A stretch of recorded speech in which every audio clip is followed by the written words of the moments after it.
بسم اللہ الرحمن الرحیم۔ عمران خان کی رہائی کے حوالے سے اسلام آباد ہائی کورٹ سے ایک بڑی خبر آ چکی ہے، جو آج کی اس ویڈیو میں آپ لوگوں کو بتانے جا رہا ہوں۔ آپ لوگوں کو بتاتا چلوں کہ عدالت نے جو فیصلہ کرنا تھا کر لیا ہے، لیکن کیا حکومت اس فیصلے کے بعد بھی عمران خان کو رہا کرے گی یا نہیں؟ اندر کی کہانی لے کر آپ کی خدمت میں حاضر ہوا ہوں۔ اس کے علاوہ پی ٹی آئی کی جو باقی قیادت ہے، اس نے جو احتجاج کا اعلان کیا ہے، روڈیں بند کرنے کا اعلان کیا ہے، تو پاکستان کے کون کون سے شہر اس وقت تک بند کر دیے گئے ہیں،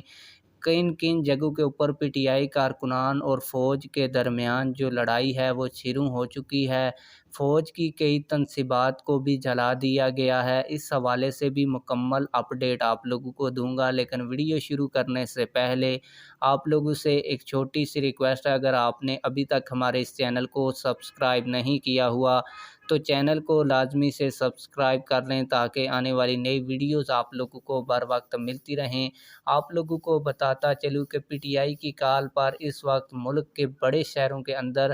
پی ٹی آئی کے کارکنان جو ہیں وہ سڑکوں کے اوپر آ چکے ہیں، لیکن اب تک لاہور کی چند اہم جگہوں کے علاوہ پی ٹی آئی کے کارکنان سڑکیں بند کرنے میں کامیاب نہیں ہوئے۔ پشاور کی صورتحال کی بات کی جائے تو پشاور میں ایک بڑی تعداد کارکنان کی باہر نکلی ہے اور انہوں نے کئی روڈز کو بند بھی کر دیا ہے۔ اس کے علاوہ کراچی کی بھی بات کی جائے تو وہاں بھی ایک معمولی تعداد جو ہے وہ باہر نکلی ہے۔ اس کے علاوہ پولیس کی جانب سے بھی آنسو گیس اور واٹر کینن کا یوز کیا جا رہا ہے، تاکہ پی ٹی آئی کے کارکنان کو منتشر کیا جا سکے۔ اس کے علاوہ آپ لوگوں کو بتاتا چلوں کہ پنجاب کے اندر دفعہ 144 کا نفاذ بھی کر دیا گیا ہے۔ آپ لوگوں کو بتاتا چلوں کہ جو داخلہ پنجاب ہیں، انہوں نے رینجرز کو بھی پنجاب کے اندر طلب کر لیا ہے۔ آپ لوگوں کو بتاتا چلوں کہ چیف جسٹس آف اسلام آباد ہائی کورٹ نے جو ریمارکس عمران خان کی گرفتاری کو قانونی اور غیر قانونی ہونے کے حوالے سے دیے ہیں، اس سے کیا لگ رہا ہے کہ فیصلہ کیا ہونے جا رہا ہے؟ آپ لوگوں کو بتاتا چلوں کہ جیسے ہی عمران خان کو گرفتار کیا گیا تو اسلام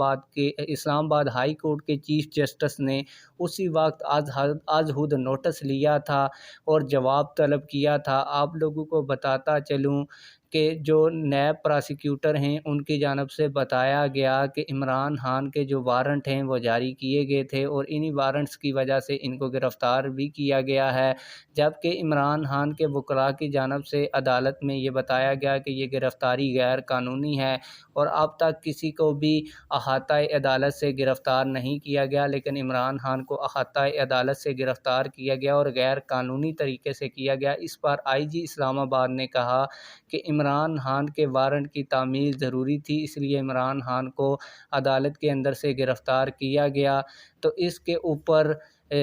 عدالت نے جو ہے وہ فیصلہ محفوظ کر لیا ہے، اور جو چیف جسٹس ریمارکس دیتے رہے، اس سے لگتا یہی ہے کہ عمران خان کو فوری رہا کرنے کا حکم دے دیا جائے گا، لیکن حکومت بھی ایک پلان بنا کر بیٹھی ہوئی ہے، اور حکومت جو پلان بنا کر بیٹھی ہوئی ہے وہ یہ ہے کہ اگر عمران خان کو اس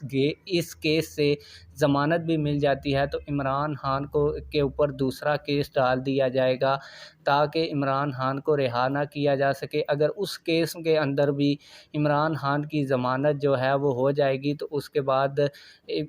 حکومت جو ہے وہ اپنے صوابدیدی اختیارات یوز کرتے ہوئے یہ کہے گی کہ عمران خان کو گرفتار نہیں کیا گیا بلکہ نظر بند رکھا گیا ہے، تاکہ ملک کے اندر جو حالات کشیدہ ہوئے ہیں ان کو کنٹرول کیا جا سکے۔ آپ لوگ اس حوالے سے کیا کہتے ہیں؟ کمنٹ سیکشن میں ہمیں اپنی رائے سے ضرور آگاہ کیجیے گا۔ ملتے ہیں کسی